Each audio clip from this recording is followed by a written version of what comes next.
Bismillahirrahmanirrahim. Assalamualaikum warahmatullahi wabarakatuh.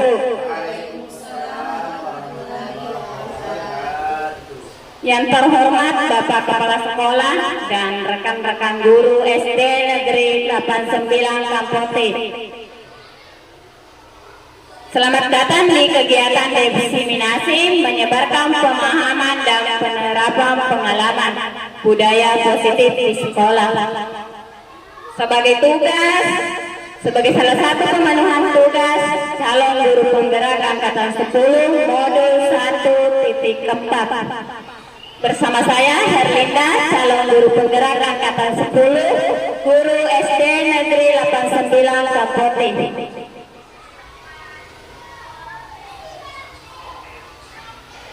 Oke, untuk mengefisienkan waktu kita langsung saja di tujuan dari pendidikan itu sendiri.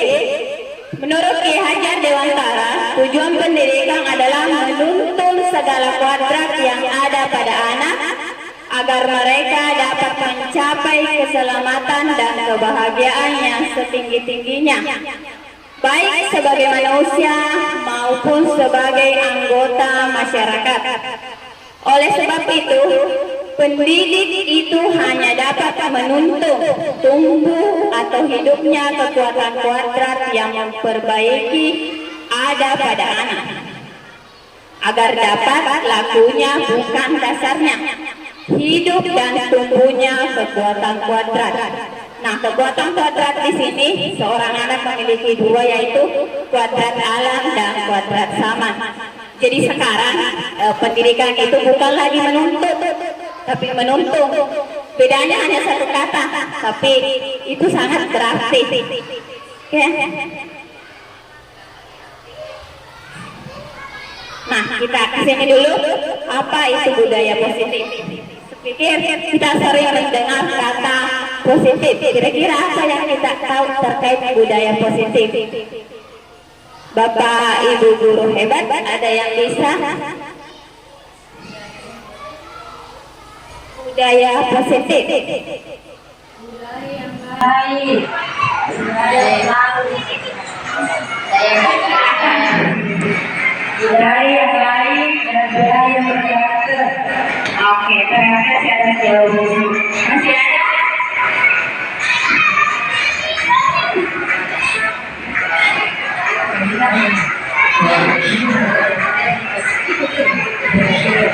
Oke, terima kasih atas yang disampaikan. Kita lanjut. Oke, jadi budaya positif seperti tadi ya, budaya yang baik atau budaya positif adalah nilai keyakinan dan kebiasaan yang baik di sekolah yang berpihak pada murid agar murid dapat berkembang menjadi pribadi yang kritis, penuh hormat dan bertanggung jawab. Jadi segala sesuatu itu sekarang kembali ke murid. Nah, ini ada konsep utama budaya positif. Jadi ada beberapa konsep utama budaya positif. Yang pertama, perubahan paradigma, belajar disiplin, motivasi perilaku manusia, kemudian kebutuhan dasar manusia, posisi kontrol, keyakinan kelas, dan segitiga restitusi. Nah, kita bahas satu-satu.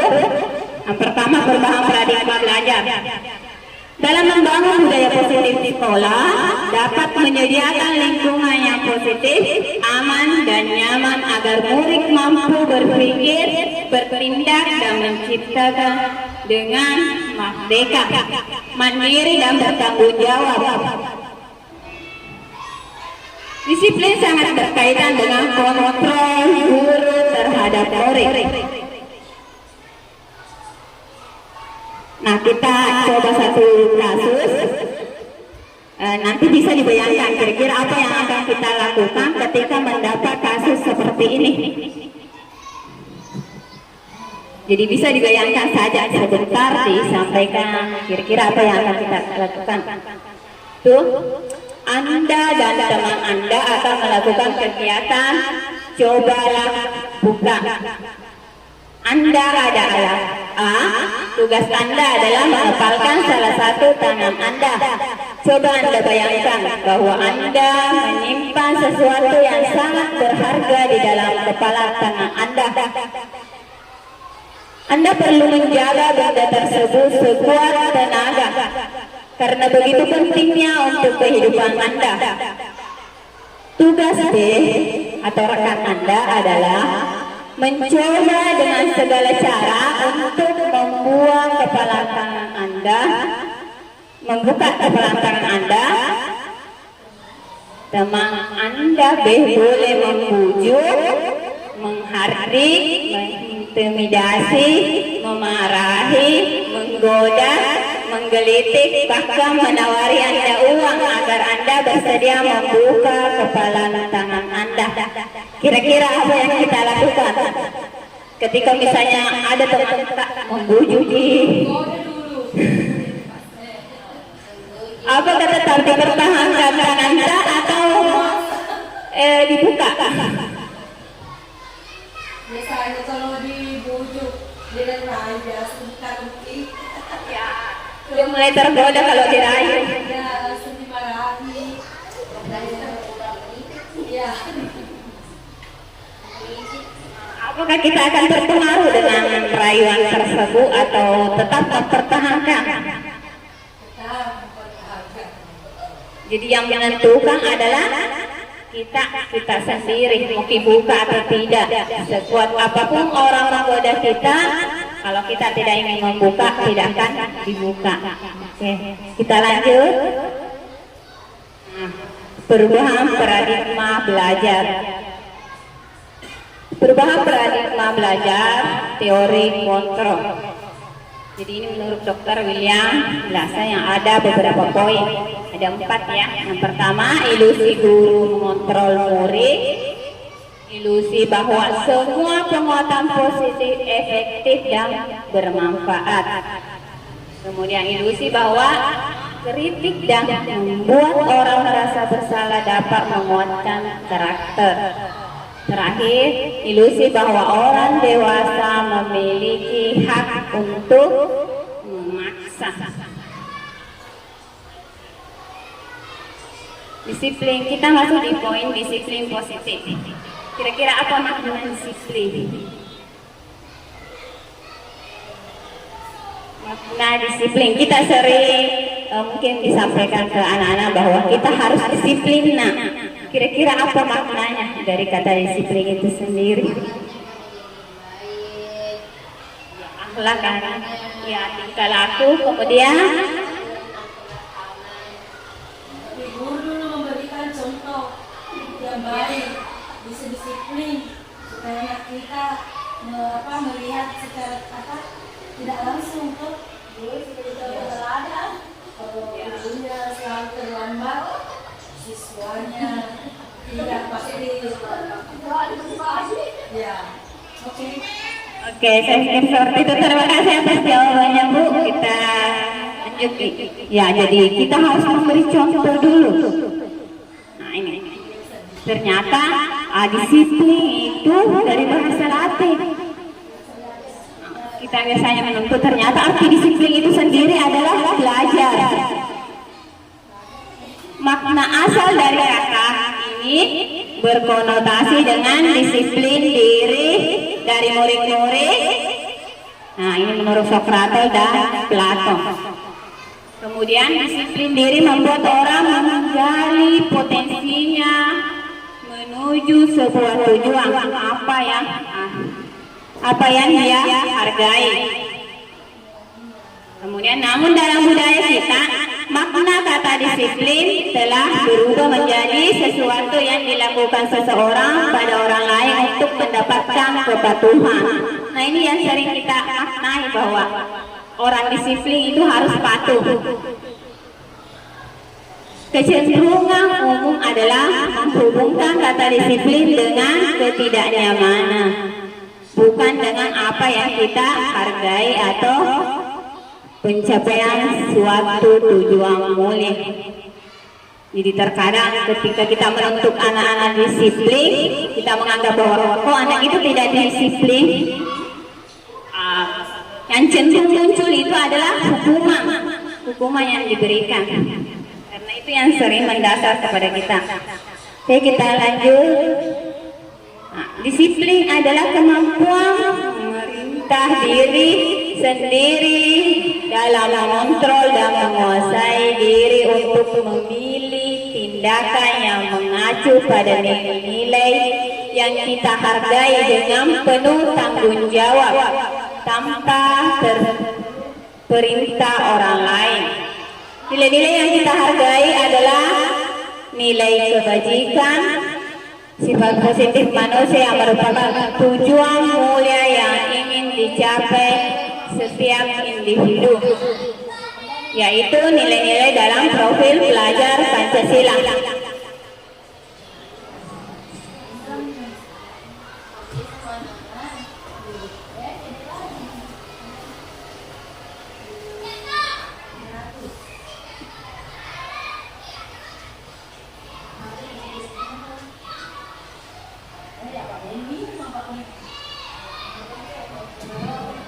Bagaimana, masih semangat?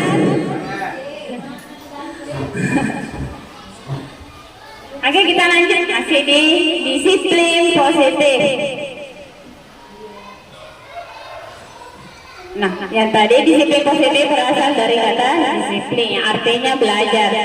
Disiplin mengacu pada disiplin diri yang memiliki tanggung jawab terhadap apa yang dilakukan berdasarkan nilai-nilai yang diyakini.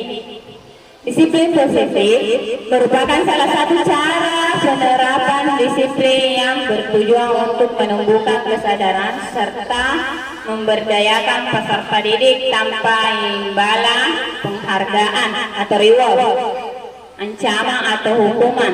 Jadi itu aspek disiplin positif tanpa, ini ada kata tanpa imbalan. Ini ya, tanpa imbalan, penghargaan atau reward, ancaman atau hukuman. Jadi tidak ada lagi kata imbalan. Ternyata imbalan itu tidak terlalu baik diberikan kepada murid. Misalnya ketika siapa yang bisa melakukan dikasih imbalan, ternyata itu sekarang tidak berdampak baik bagi seorang murid. Nah,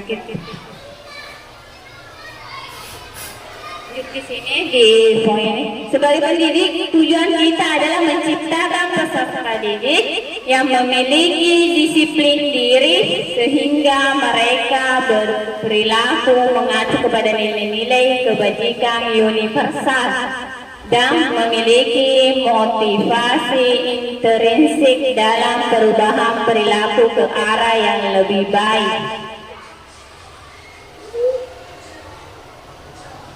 Nah, ini ada nilai-nilai kebajikan. Yang pertama terkait profil pelajar Pancasila. Kalau ini kita tidak asing lagi terkait profil pelajar Pancasila, karena ada beberapa poin profil pelajar Pancasila. Yang pertama, beriman dan bertakwa kepada Tuhan yang Maha Esa dan berakhlak mulia, berkebinekaan global, gotong royong mandiri, kreatif dan bernalar kritis. Nah, bahkan anak-anak kita kalau diminta nyanyikan itu bisa dinyanyikan.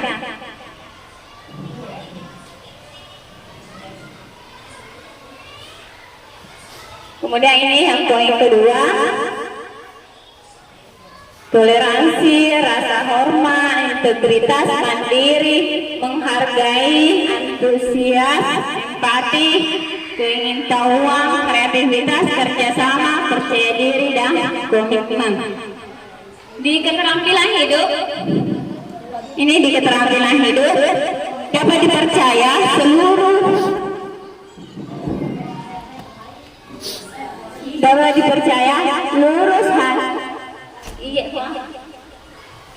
lurus hati pendengar yang aktif, tidak merendahkan orang lain, dan memberikan yang terbaik dari diri.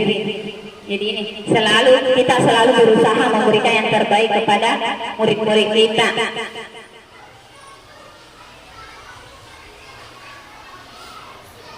Motivasi perilaku manusia. Ada 3, jadi ini tadi yang saya sampaikan untuk menghindari nyangana atau hukuman. Nah ini si murid kita terkadang melakukan ini motivasi perilakunya. Mungkin dia taat karena ingin menghindari hukuman atau ketidaknyamanan. Kemudian terkadang juga untuk mendapatkan imbalan atau penghargaan dari orang lain. Terkadang ketika kita memerintah murid kita, siapa yang bisa melakukan ini akan diberi sebuah imbalan atau penghargaan.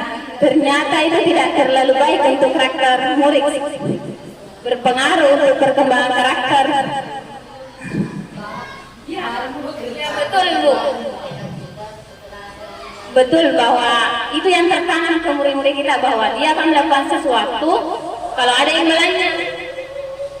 Nah, ini yang sekarang kita usahakan bagaimana kita bisa melakukan supaya anak-anak tidak melakukan sesuatu lagi karena penghargaan atau sebuah imbalan.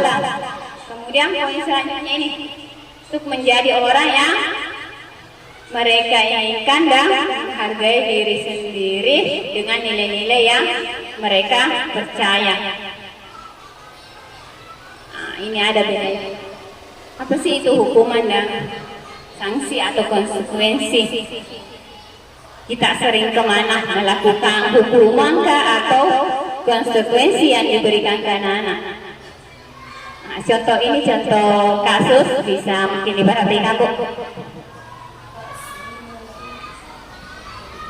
Iva kurang menguasai pelajaran matematika, sehingga pada saat pembelajaran tersebut berlangsung, dia lebih banyak berdiam diri atau menggambar di buku pelajarannya. Pada saat guru matematikanya, Pak Seno, menanyakan pertanyaan, Iva menjadi gugup dan tidak sengaja menjatuhkan tasnya dari kursi, serta tiba-tiba menjadi gagap pada saat berupaya menjawab. Seluruh kelas pun tertawa melihat perilaku Iva yang berbicara tergagap dan terkejut tersebut. Pak Seno pada saat itu membiarkan teman-teman Iva menertawakan Iva yang tergagap dan malu luar biasa, dan malahan minta Iva untuk maju ke depan dan berdiri di depan kelas sambil menunjuk hidungnya karena tidak bisa menjawab pertanyaan Pak Seno. Kelas makin gaduh dan anak-anak pun tertawa melihat Ivan di depan kelas memegang ujung hidungnya. Nah, ini ada pertanyaan. Apakah Anda setuju dengan tindakan Pak Seno terhadap Iva? Mengapa? Yang kedua, menurut Anda tindakan Pak Seno terhadap Iva adalah sebuah hukuman atau konsekuensi? Mengapa? Kira-kira ada yang bisa memberikan tanggapannya dari Bapak Ibu guru hebat?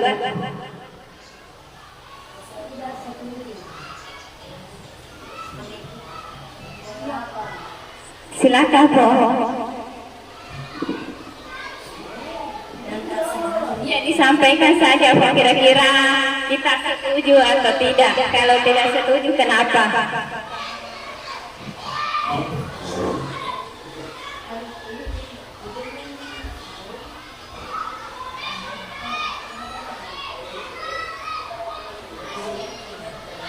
Ya, silakan Ibu Nia. Ya, untuk pertanyaan nomor 1, kalau dari saya sendiri, saya tidak setuju dengan tindakan Pak Seno, karena membiarkan teman-temannya yang lain itu menertawakan Iva di depan kelas, itu akan malah membuat Iva kayak semakin tertekan atau terpuruk dengan apa yang, karena semakin ditertawakan malahan membiarkan teman-temannya untuk menertawakannya. Kalau yang kedua,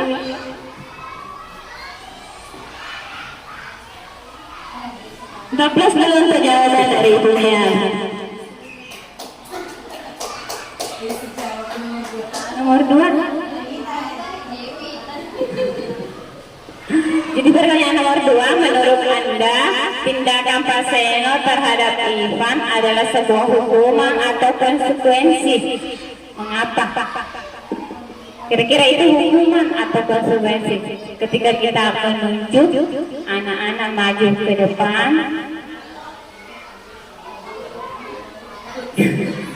yang kita pahami saja, Bu. Ya, kalau menurut saya itu adalah konsekuensi.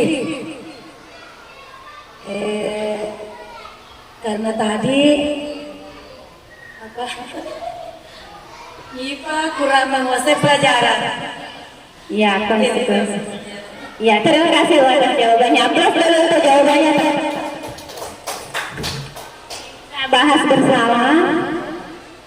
Nah, ini ada perbedaan antara hukuman, konsekuensi, restitusi. Sekarang ada kata restitusi. Ya, ada lagi restitusi. Kata baru ini yang didengar, kata restitusi.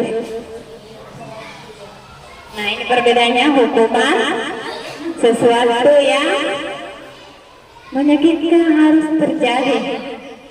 Ternyata kalau hukuman seperti itu. Kalau konsekuensi sesuatu harus terjadi. Iya. Berarti kalau seperti itu konsekuensi ini sering juga orang tahu. Kesepakatannya apa konsekuensi dari perbuatan tersebut? Yang ini Bang, yang pertama sesuatu yang menyakitkan. Sesuatu yang menyakitkan harus terjadi. Tidak nyaman bagaimana? Tidak nyaman untuk murid. Kalau konsekuensi sesuatu harus terjadi. Kan terkadang sepakat dengan anak-anak apa konsekuensinya. Nah ini tidak nyaman untuk murid atau anak untuk jangka waktu pendek. Kalau hukuman itu jangka waktu panjang, terasa jangka waktu panjang. Kalau restitusi ini merupakan pilihan, jadi dikasih pilihan ke anak-anak. Kira-kira seperti apa yang terbaik kita lakukan. Nah, kita harus seperti apa. Kemudian menguatkan untuk murid atau anak dalam jangka waktu panjang. Ini diingat juga anak-anak ketika kita kembalikan ke anak. Kira-kira kalau melakukan seperti ini apa yang seharusnya kita lakukan? Seperti apa seharusnya? Nah, kita kembali ini di poin korban mendapat keadilan. Kemudian korban bisa ini Ibu tidak bisa memberikan hukuman. ya itu bahaya sekarang. Apalagi sekarang anak-anak itu atau orang tua murid itu lebih sedikit saja bisa saja. Hadiah pada saat bisa menyelesaikan atau melakukan sesuatu hal yang disebutkan sesuai. Memberikan berupa hadiah. Jadi memberikan hadiah atau imbalan sebenarnya itu baik, tapi kurang tepat dilakukan untuk pembentukan karakter anak. Jadi jangka panjangnya nanti dia akan melakukan segala sesuatu itu kalau diberi sesuatu, bukan dari diri sendiri. Ya, ini ada beberapa perbedaannya, bisa dilihat. Yang terakhir ini, murid atau anak membenci peraturan dari hukuman. Di poin terakhir, murid atau anak membenci peraturan. Kemudian untuk sanksi atau konsekuensi, murid atau anak menghormati peraturan.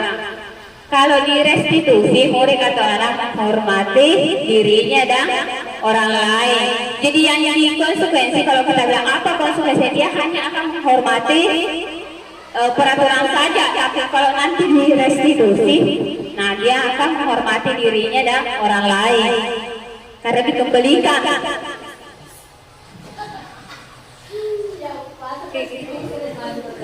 Nah, kita coba berlatih. Mari berlatih hukuman atau konsekuensi. Kita coba. Lari mengelilingi lapangan basket 2 kali karena terlambat hadir di sekolah. Kira-kira ini konsekuensi atau hukuman? Hukuman. Hukuman. Kita ngaji konsekuensi.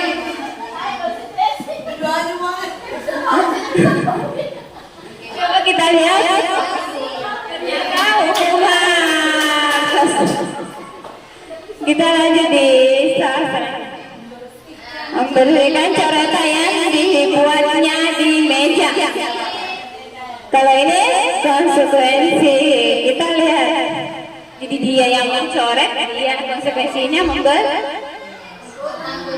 ya, konsekuensi. Kita lanjut konsekuensi. Kita lanjut di sastra. Murid diminta untuk stop 15 kali karena tidak. Gunakan masker. Kira-kira hukuman atau konsekuensi?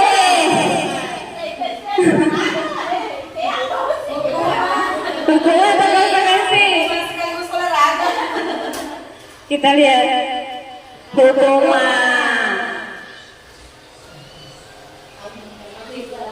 Mengetikkan kertas tugas teman yang telah dicoret-coret. Ya, Siapa yang berbuat? ya itu. Harus bertanggung jawab apa yang dia lakukan. Konsekuensi. Bedanya hukuman dengan konsekuensi. Kalau konsekuensi bertanggung jawab, kalau hukuman itu ya bagaimana kalau tidak sesuai dengan apa yang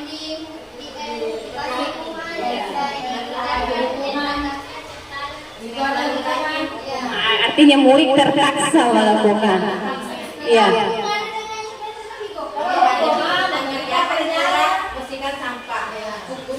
Ya betul, tidak ada hubungannya misalnya dia terlambat. Apa hubungannya kalau apa hubungannya dengan dia membersihkan sampah?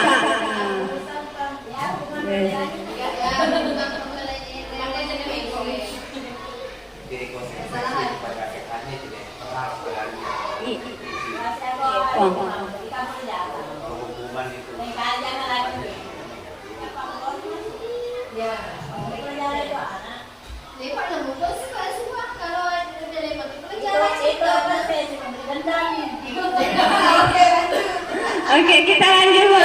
Nah ini kira-kira ini ada berjemur di lapangan basket pukul 12 karena mengobrol dengan temannya.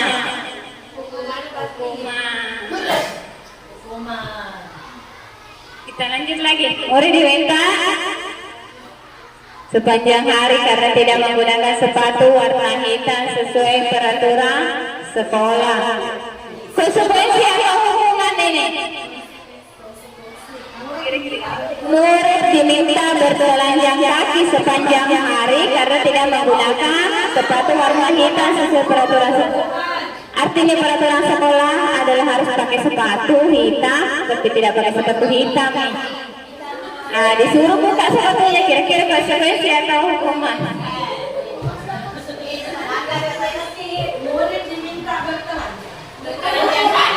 Artinya dibuka sepatunya semua.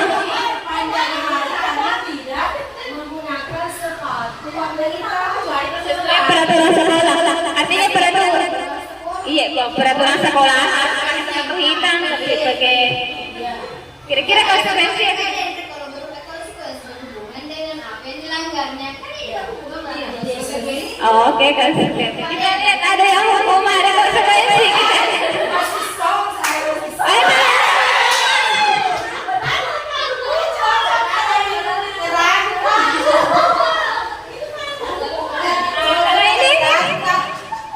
Kalau yang ini berdiri di depan kelas sambil angkat kaki tuh karena tidak bisa menjawab pertanyaan.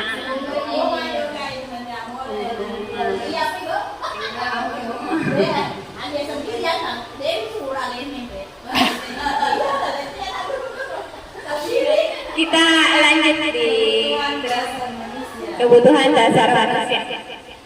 Kebutuhan dasar manusia adalah segala sesuatu yang kita lakukan untuk mendapatkan apa yang kita inginkan. seluruh tindakan yang kita lakukan memiliki tujuan tertentu dan semua usaha terbaik yang kita lakukan adalah dalam rangka agar kebutuhan dasar kita terpenuhi dengan baik. Ada 5 kebutuhan dasar manusia. Yang pertama bertahan hidup, kasih sayang dan rasa diterima, penguasa, kebebasan, kesenangan. Jadi ada 5. Bertahan hidup, kasih sayang. Yang pertama bertahan hidup. Poin yang kedua kasih sayang dan rasa diterima. Kemudian yang ketiga penguasaan, kemudian kebebasan dan kesenangan. Nah, ini kasus pertama, kira-kira masuk. Kita main kasus lagi.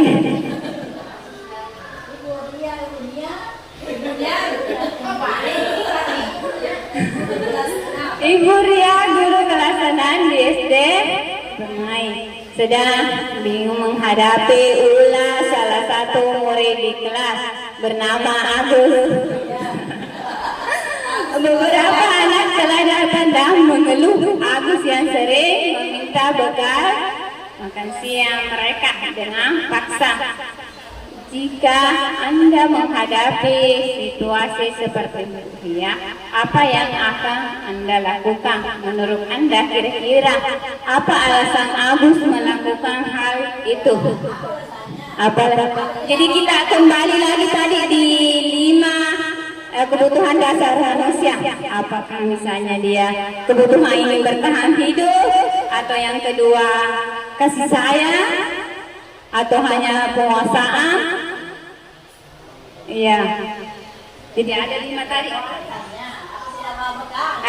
Bisa dikaitkan dengan ini, misalnya dia ingin bertahan hidup, ataukah ingin mendapatkan kasih sayang dan rasa diterima, atau ini merasa penguasa di kelas tersebut sehingga temannya takut-takut. Kemudian ataukah kebebasannya itu kebebasan, ataukah dia hanya ingin kesenangan, senang melihat temannya mungkin menderita. Ya, jadi tergantung dari yang mana kita lihat, sudut pandang mana. Misalnya apakah dia ingin bertahan hidup, coba kita bahas. Ya ini. Kalau kita bahas ini, dalam konteks penerapan disiplin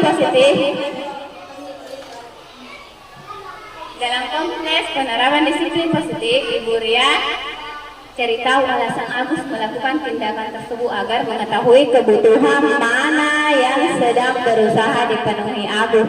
Jadi kita tidak langsung mencap bahwa salah yang dia lakukan. Kita harus cari tahu dulu kenapa dia seperti itu. Nah, di poin pertama bisa saja alasannya karena ingin bertahan hidup. Nah, ini yang alasan kalau bertahan hidup. Agus lapar dan orang tuanya tidak membawakannya bekal makan siang. Itu kalau dia alasannya bertahan hidup. Biasa kan saya tidak ada bekal perempuan jadi suami. Ataukah ini teman Agus jadi perhatikan Agus, dia ingin diperhatikan, mendapatkan kasih sayang, jadi ngeganggu temannya supaya diperhatikan nih. Atau yang ketiga penguasa, dia merasa hebat karena temannya jadi takut dan menuruti keinginannya. Nah, yang bisa saja kan ini ada 5 yang keempat. Agus merasa dosa dengan bekal yang dibawakan orang tuanya karena selalu bekal yang jadi dia ingin bebas mencoba hal baru. Kalau secara hanya saja kesenangan di bertahan, Agus hanya iseng dan ingin menikmati ekspresi wajah temannya yang besar. Kan ada anak-anak juga seperti itu, senang melihat temannya marah-marah. Ya, jadi itu hanya sebagai kesenangan saja. Ya, senang melihat temannya besar. Dikasih jadi biji. Ya, hanya sekedar hiburan saja. Oke, kita lanjut di ini posisi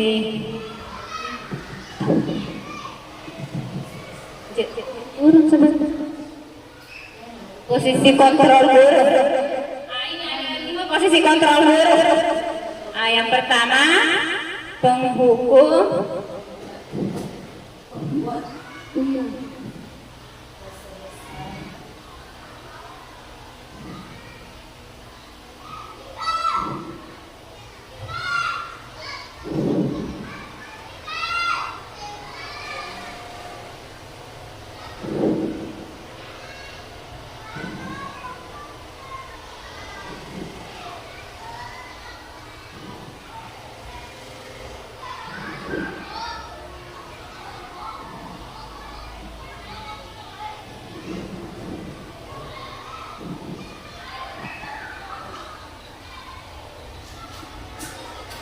kalau kita lihat di sini 5 posisi kontrol dulu.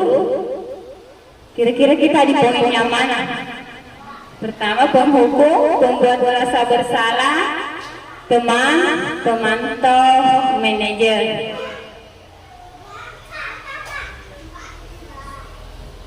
Di poin mana kita sekarang?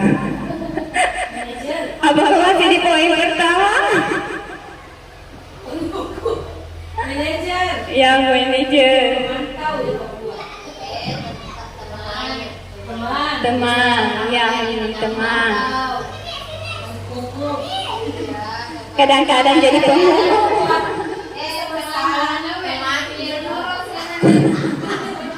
Iya, kadang-kadang.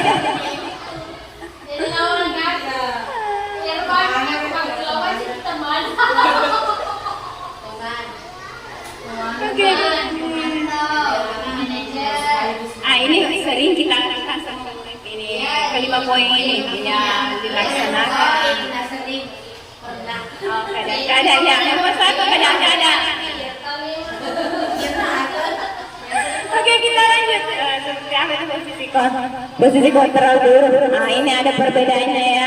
Kalau penghukum seperti apa? Pembuat merasa bersalah, teman, pemantau, manajer.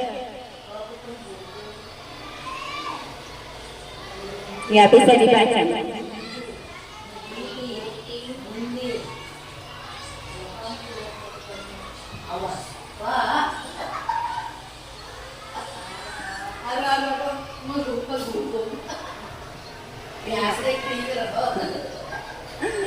Iya.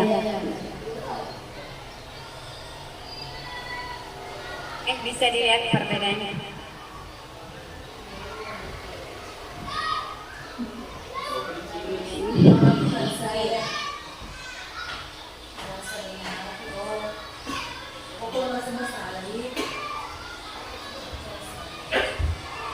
Maaf ya Nak, ibu guru terlambat karena sesuatu hal termasuk kalau pembuat misalnya ini terlambat kembali.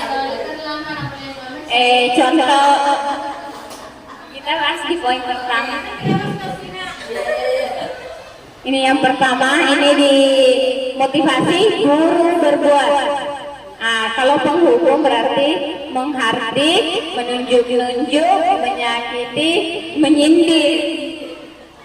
Membuat merasa bersalah, berceramah dan mengatakan seharusnya. Atau kita kadang mengatakan ibu kecewa. Kemudian kalau teman, membuat alasan untuk muridnya. Kalau pemantau, menghitung dan mengukur. Kalau manajer, mengajukan pertanyaan-pertanyaan. Jadi itu yang bedanya. Kalau di motivasi guru berkata, penghukum, kalau kamu tidak melakukan, awas ya, rasakan. Kalau di pembuat merasa bersalah, kamu seharusnya, kamu sudah tahu. Ibu lelah sekali mengatakannya. Ibu stres, itu kadang-kadang. Jadi kita membuat merasa bersalah.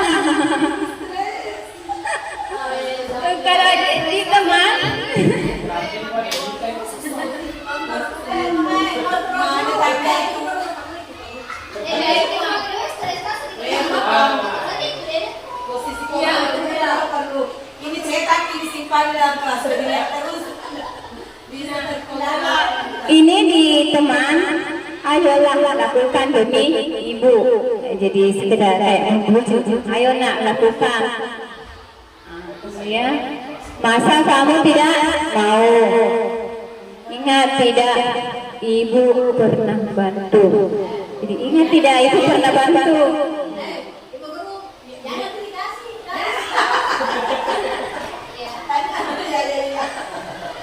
Kemudian untuk pemantau, apa peraturannya? Ini dikembalikan ke anak. Apa peraturannya? Dia kecil sekali. Untuk manajer, ya ini untuk manajer.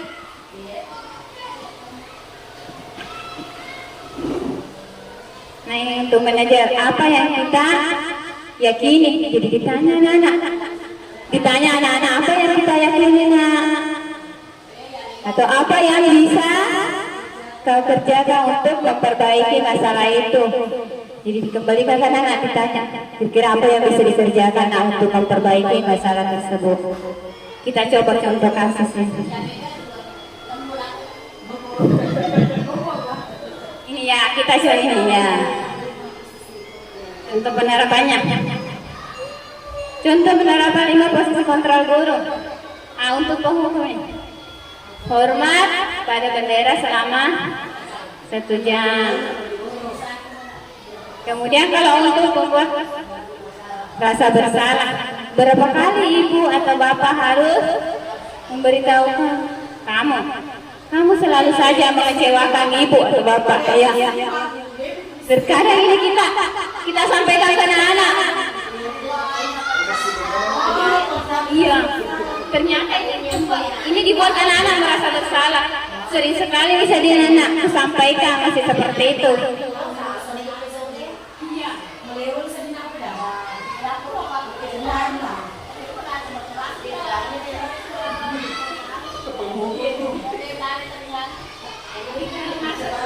Kita masuk di selanjutnya. Bagaimana kalau kita teman? Ayo dong, ikuti aturan sekolah. Tolong bantu ibu atau bapak ya. Sekali ini. Ya sudah, tidak apa-apa. Lain kali jangan sampai berulang seperti ini lagi. Nah, ini kalau kita sebagai teman.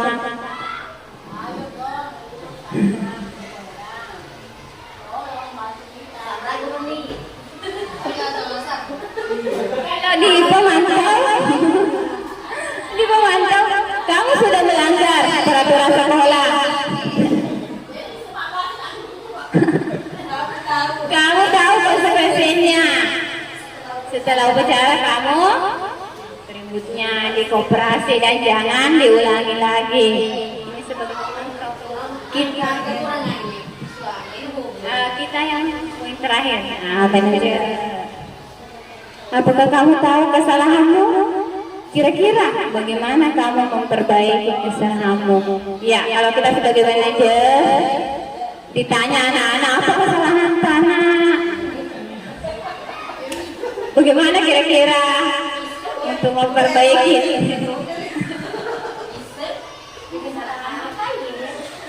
Ya, terkadang anak-anak tahu kesalahannya tapi itu.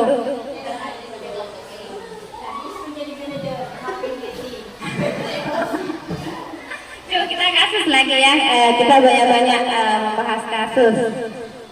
Nah ini kasus 1, turun lagi. Guru matematika, jadi kita contoh kasus saja ini buang. Guru matematika dakwahnya kelas 8, Ibu Santi sakit sehingga tidak dapat masuk dan mengajar. Akhirnya dicarikan guru pengganti. Ibu Eni baru 2 tahun mengajar atau menjadi guru SMP. Beberapa murid perempuan, Vivi dan Natali, mengetahui hal ini dan mulai menggunakan kesempatan dan bersikap seenaknya. Ini sering kalau di SMP tak? Ini tertawa dan tidak mengindahkan kehadiran Ibu Eni. Ibu Eni mencoba menyapa Vivi dan Natali dengan ramah sambil mengingatkan mereka untuk tetap fokus dan fokus pada pekerjaan tugas. Ya, ayo tugasnya dikerjakan. Nanti ibu ditegur bapak kepala sekolah.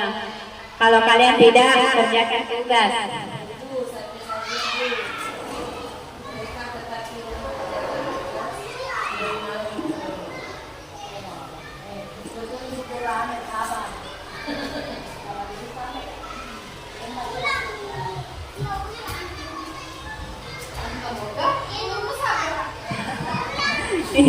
Iya itu juga salah.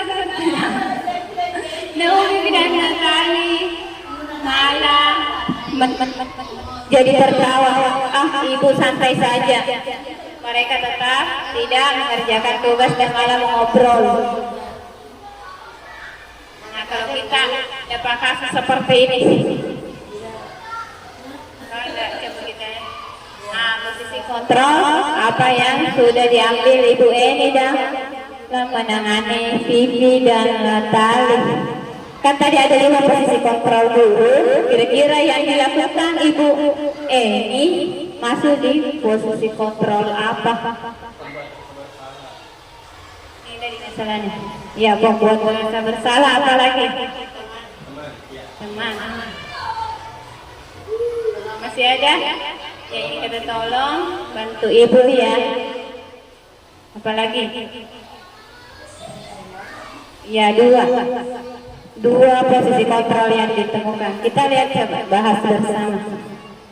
Ya, itu pembuat merasa bersalah, posisi teman. Ya betul tadi yang disampaikan.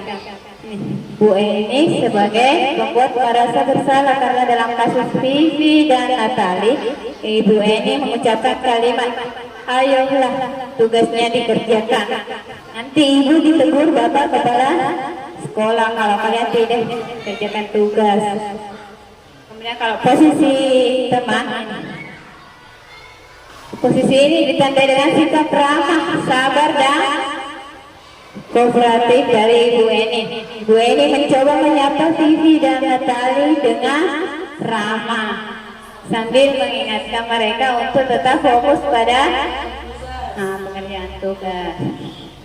Bu Eni juga tidak marah atau menyerah ketika Vivi dan Natali tertawa dan tidak mengerjakan tugas. Ibu Eni tetap berusaha untuk bantu mereka belajar dengan baik. Bu Eni juga berkata,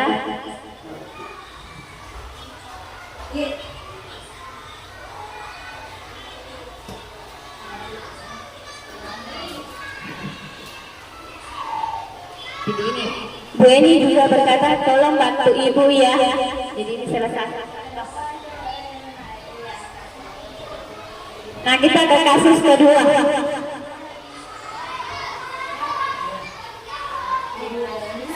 Ibu Dani sedang menjelaskan pelajaran bahasa Inggris di papan tulis. Namun beliau memperhatikan bahwa Fajar malah tidur-tidur dan tanpa acuh tak acuh pada pelajarannya. Fajar coba jawab pertanyaan nomor 3. Maju ke depan dan kerjakan di papan tulis.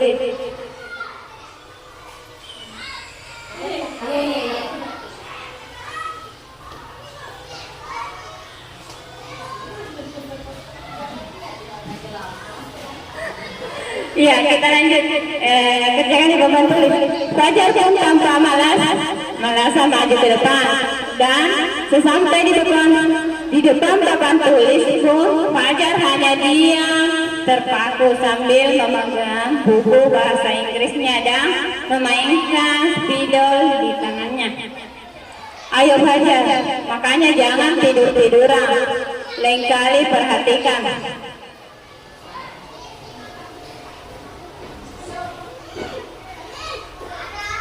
Sudah sana duduk kembali, kira-kira siapa yang bisa?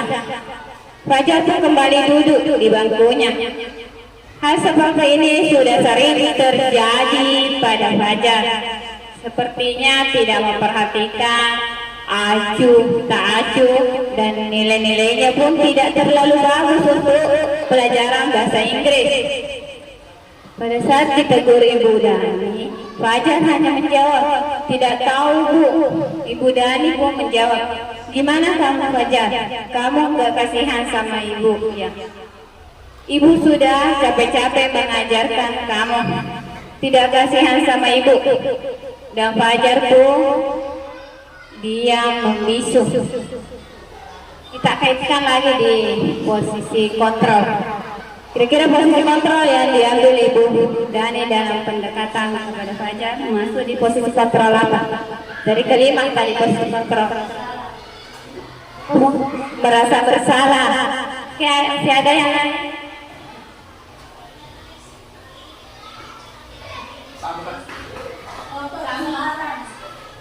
Iya, Bu.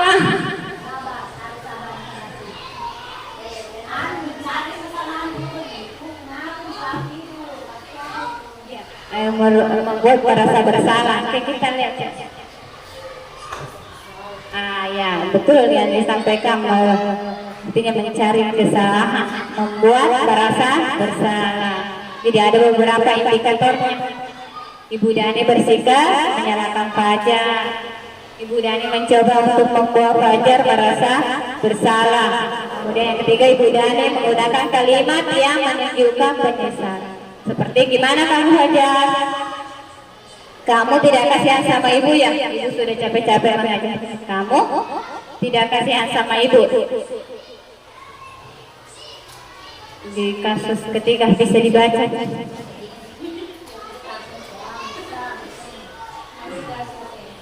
Di posisi kontrol.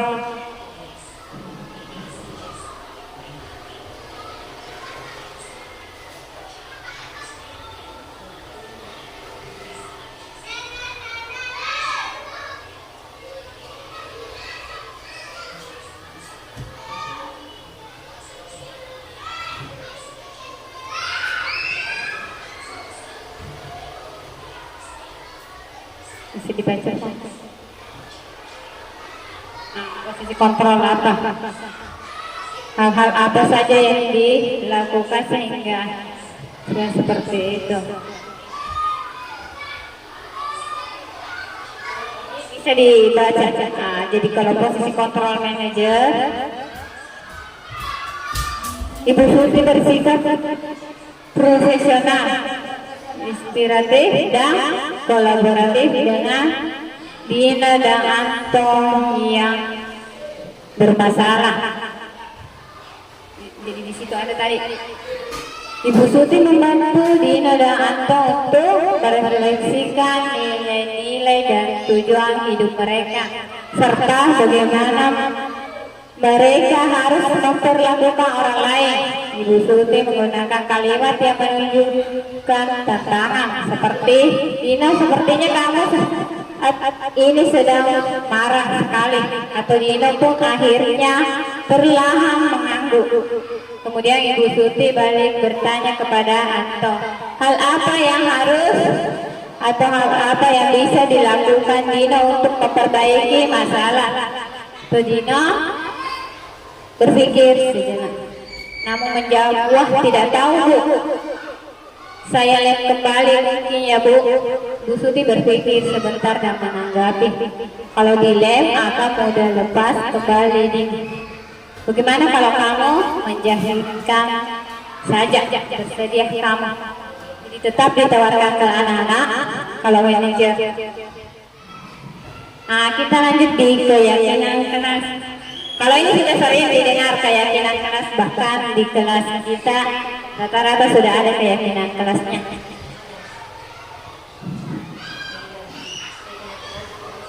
Ya, ini sudah paham apa itu keyakinan kelas. Jadi sedikit saya bahas kembali, Puan. Keyakinan kelas adalah nilai-nilai atau prinsip-prinsip universal yang disepakati bersama secara universal, lepas dari perbedaan agama, suku, negara, dan bahasa. Jadi dibahas secara bersama, bukan sepihak kalau keyakinan kelas, kemudian disetujui bersama. Menurut Bunsen, suatu keyakinan akan lebih memotivasi seseorang dari dalam atau intrinsik. Seseorang akan lebih bersemangat untuk menjalankan keyakinannya daripada hanya sekedar mengikuti peraturan.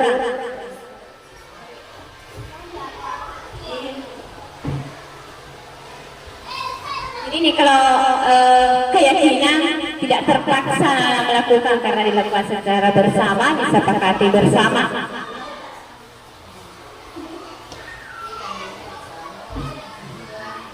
Ya, artinya kita buat sama-sama, disepakati bersama.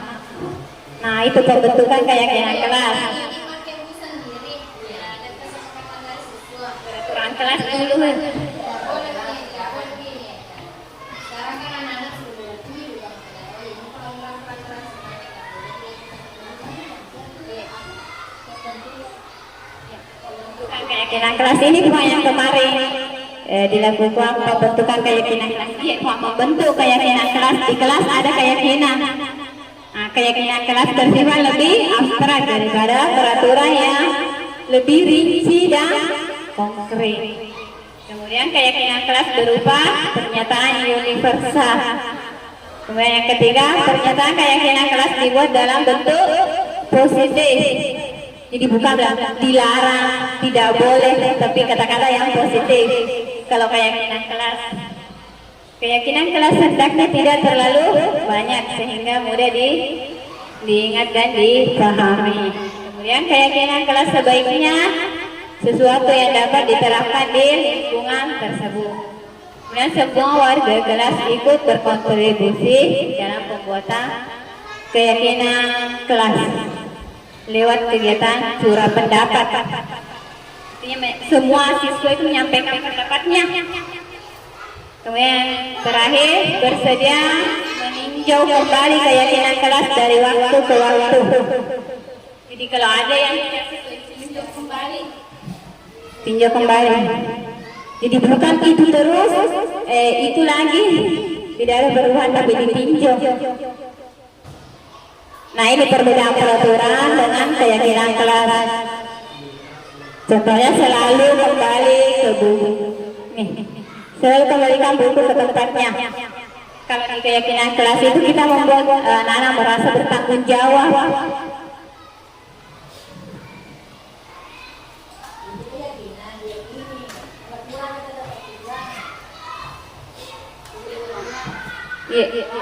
Iya, kalau keyakinan kita yakini bersama, Bang.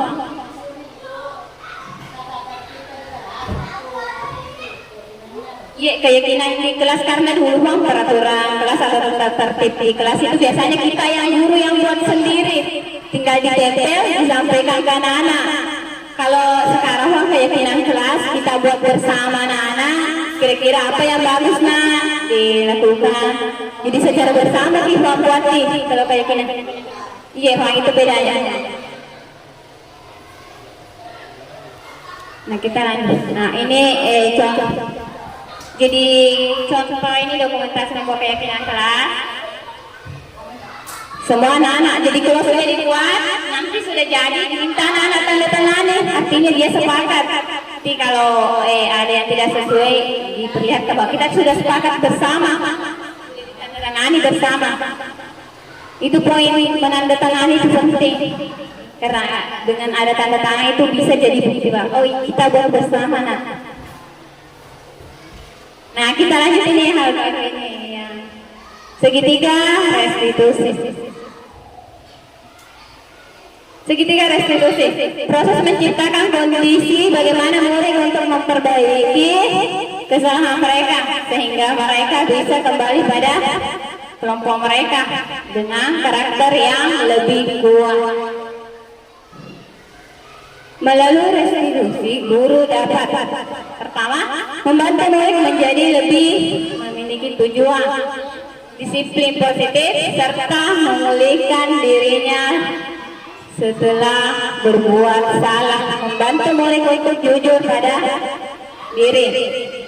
Yang kedua, dalam mengevaluasi dampak dari kesalahan yang dilakukan, memberikan penawaran bukan paksaan. Jadi restitusi memberikan penawaran, tidak dipaksa. Jadi ditawarkan anak-anak seperti apa yang bagus.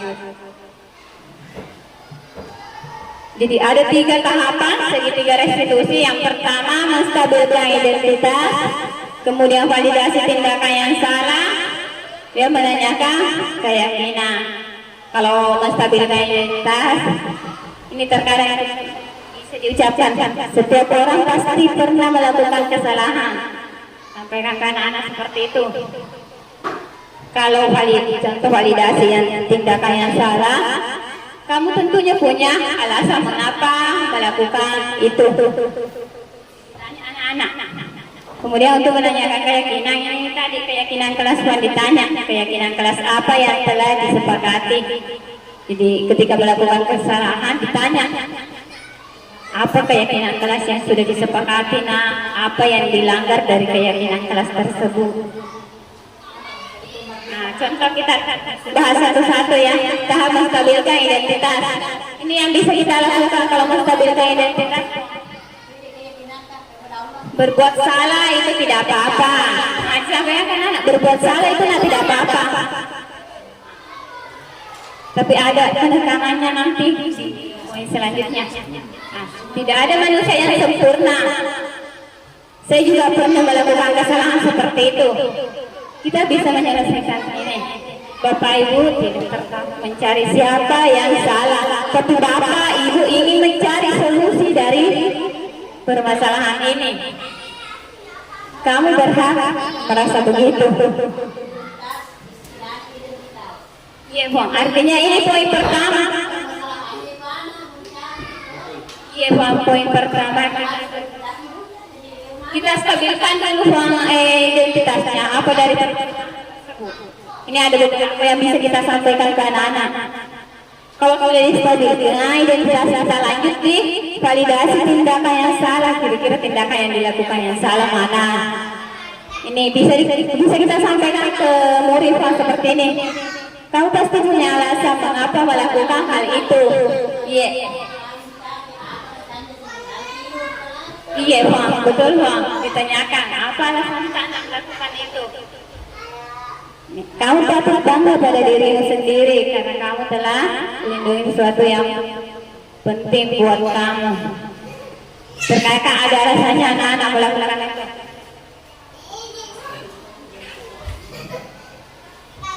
Kita di poin terakhir, di tahap terakhir ini menanyakan keyakinan. Apa yang kita percaya sebagai kelas atau keluarga, atau bisa kita sampaikan apa nilai-nilai umum yang kita telah sepakati, atau apa bayangan kita tentang kelas yang ideal. Kamu mau jadi orang seperti apa? Jadi ini ditanyakan ke anak-anak, seperti apa apa keyakinan kelas yang sudah disepakati, atau keyakinan kelas apa yang sudah dilanggar, nak? Kemudian ditanya, apa yang bagus nak kira-kira dilakukan? Saya perlihatkan satu contoh kasus terkait restitusi. Iya, Puan, pendekatan.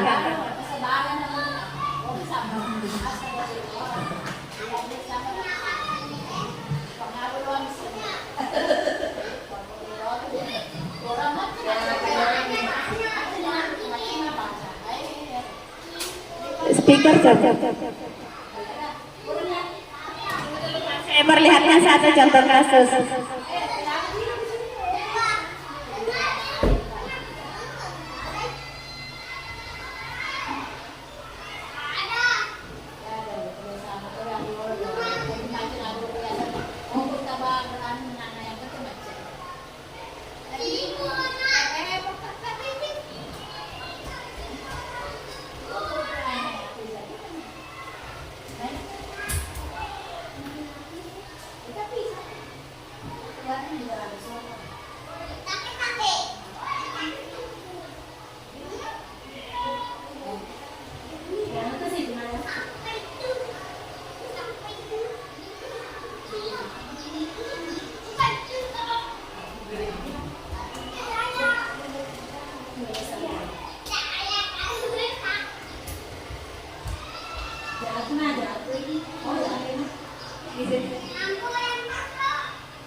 bervalidasi tindakan.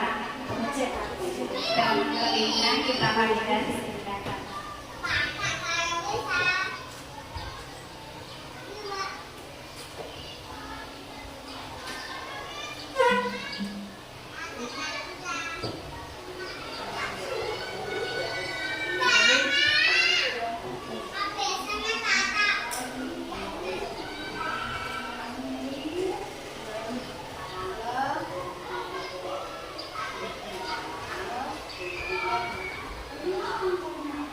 Kemudian terakhir menanyakan keyakinan.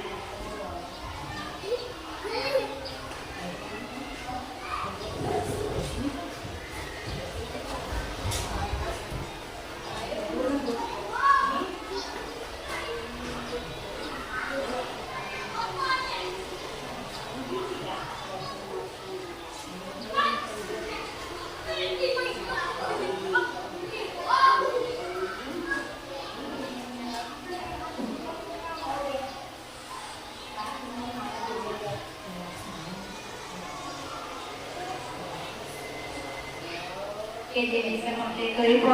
Artinya kita tanyakan dulu arti menanyakan validasi dulu identitas apa masalahnya. Kemudian kita validasi apa kesalahan. Kemudian keyakinan apa yang dilanggar.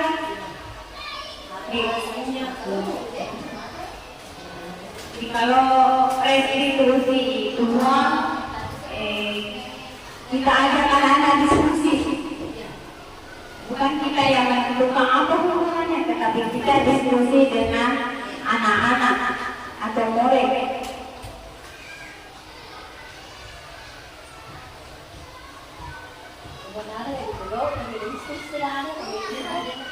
Iya, artinya istilah baru yang kita dengar. Sebenarnya untuk restitusi itu yang bagaimana kan yang melanggar, apakah misalnya suatu kali atau berkali melanggar dikasihnya restitusi, atau siswa yang sudah berulang-ulang kali baru bisa direstitusi? Karena saya atas pertanyaannya, sebenarnya kalau misalnya laporannya itu disampaikan dari awal bisa langsung kita panggil anak, ajak diskusi apa permasalahannya, jadi diajak langsung, bisa langsung anak diajak diskusi. Kalau misalnya anak-anak yang sudah sering melanggar bisa, jadi baru satu kali melanggar atau sering itu tetap bisa kita lakukan restitusi. Tapi kalau kita sebenarnya berbuat keyakinan telah buang, nah itu loh. Dia sekali, berkali-kali.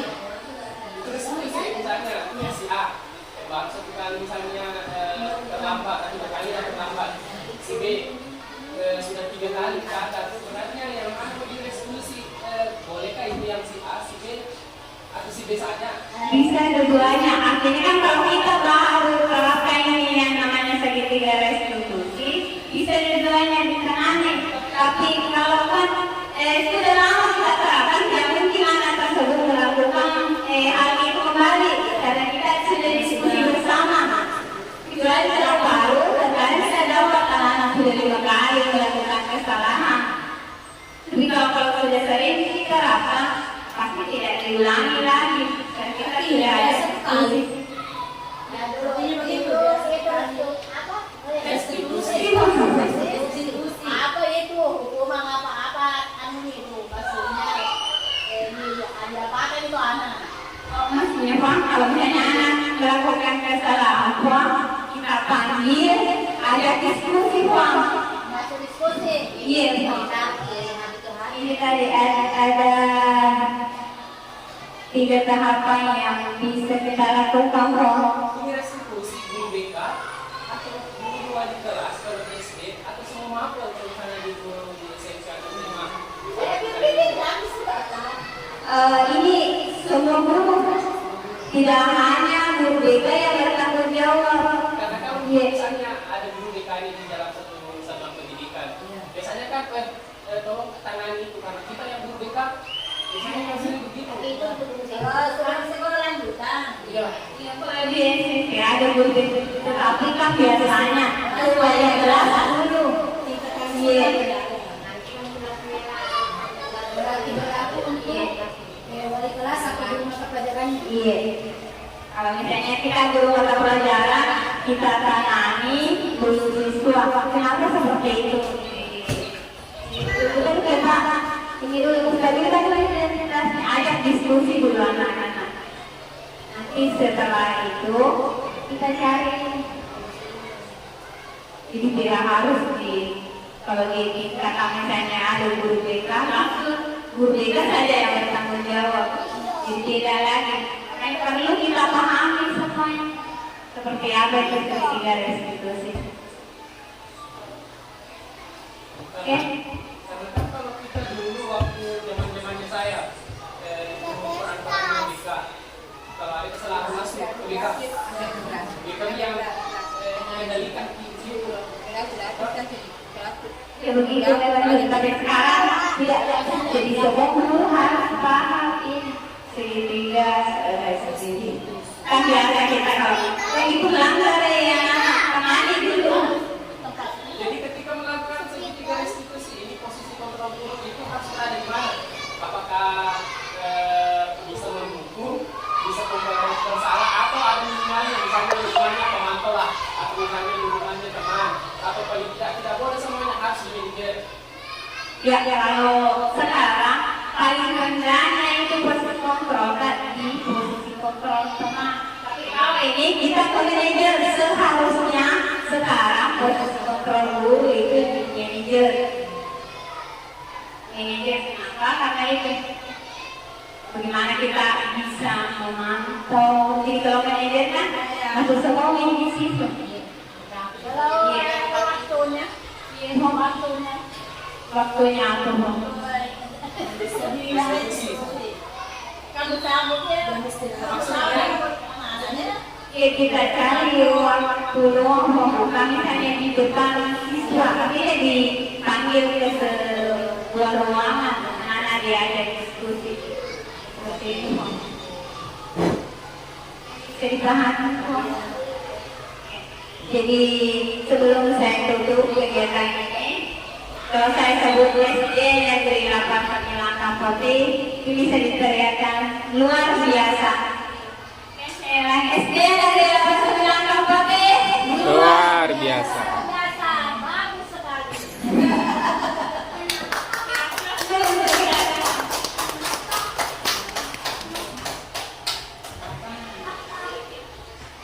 bagaimana nanti kita bisa mengimplementasikan ini di sekolah kita secara bersama. Terima kasih atas perhatiannya, Tuhan. Sekian dan terima kasih. Assalamualaikum warahmatullahi wabarakatuh. Waalaikumsalam.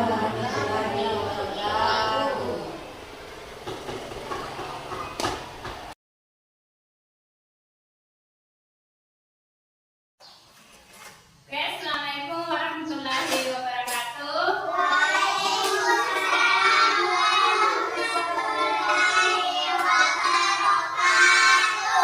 Halo. Apa kabar?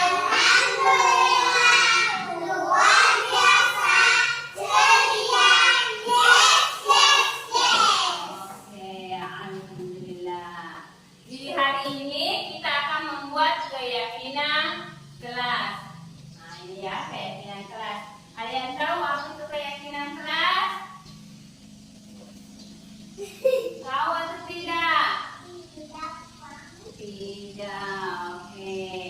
Nah, keyakinan kelas itu mirip-mirip dengan peraturan. Toh? Peraturan atau tata tertib. Tetapi di sini kita akan membuat keyakinan kelas. Kenapa? Agar kita meyakini bersama dan bisa melaksanakan nilai-nilai yang kita yakini. Bukan lagi dilakukan karena terpaksa.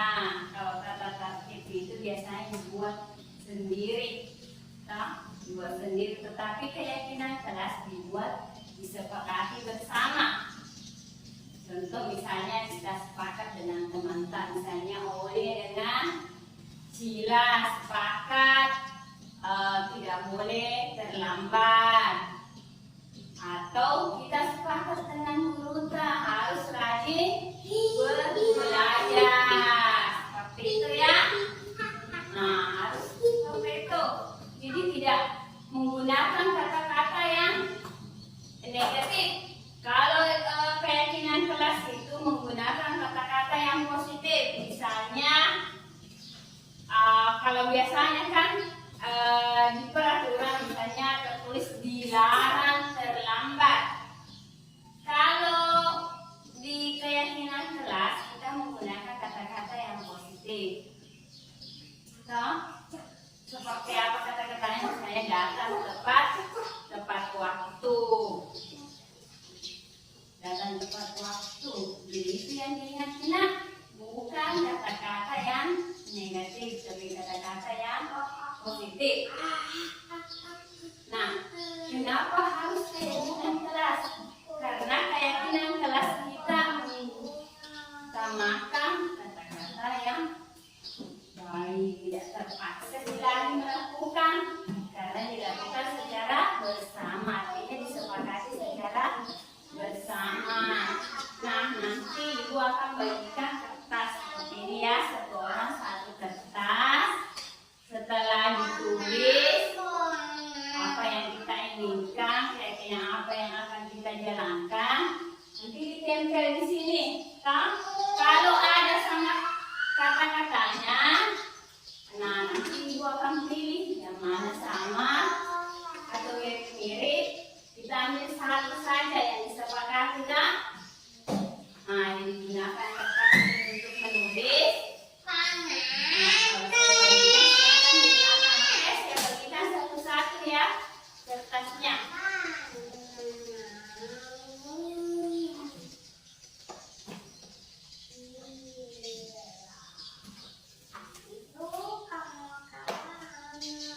Ditulis di sini ya. Tidak usah ditulis namanya, Dina.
Oke, nah di sini ada berapa keyakinan kelas ya di sini? Saat ini ada 1, 2, 3, 4, 5, 6, 7, 8, 9. Oke, ada 9 ya. Nah, saya bacakan dulu. Yang pertama, berpakaian rapi dan sesuai setiap hari. Yang kedua, jujur dan mandiri. Ketiga, menjaga kebersihan. Keempat, belajar dengan bersungguh-sungguh. Kelima, saling menghormati. Keenam, membuang sampah pada tempatnya. Nah, ketujuh, disiplin. 8, aktif di kelas. Kemudian ke-9, datang tepat waktu. Oke, kita sepakat dengan ini ya. Oke, sepakat dengan ini. Jadi sebagai tanda kita sepakat dengan keyakinan kelas ini, kita akan melakukan penandatanganan keyakinan kelas. Nah, kalau kita sudah tanda tangan itu artinya kita sudah sepakat dengan keyakinan kita, oke? Oke.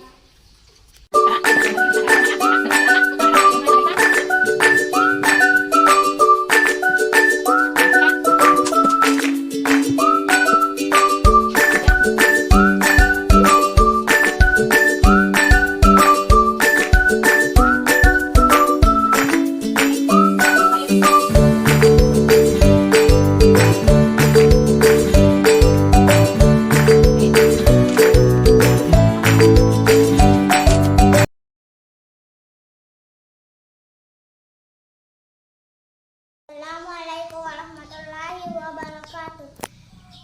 Perkenalkan, nama saya Aulia Isa Tunisa, kelas 1B. Assalamualaikum warahmatullahi wabarakatuh. Perkenalkan, nama saya Arsila Junedi Akbar, kelas 1B.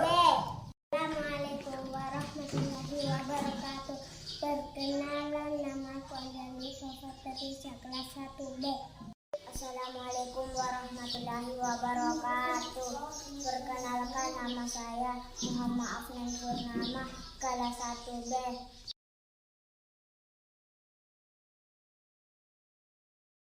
Senang sekali, seru sekali, bersemangat. Oh, sangat bersemangat.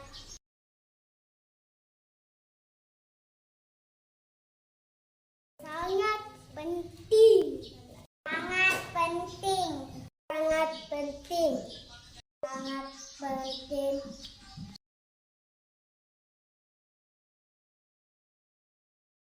Membuat kita lebih baik lagi agar kita lebih menghargai orang lain, dapat menumbuhkan rasa tanggung jawab, dapat membuat kita disiplin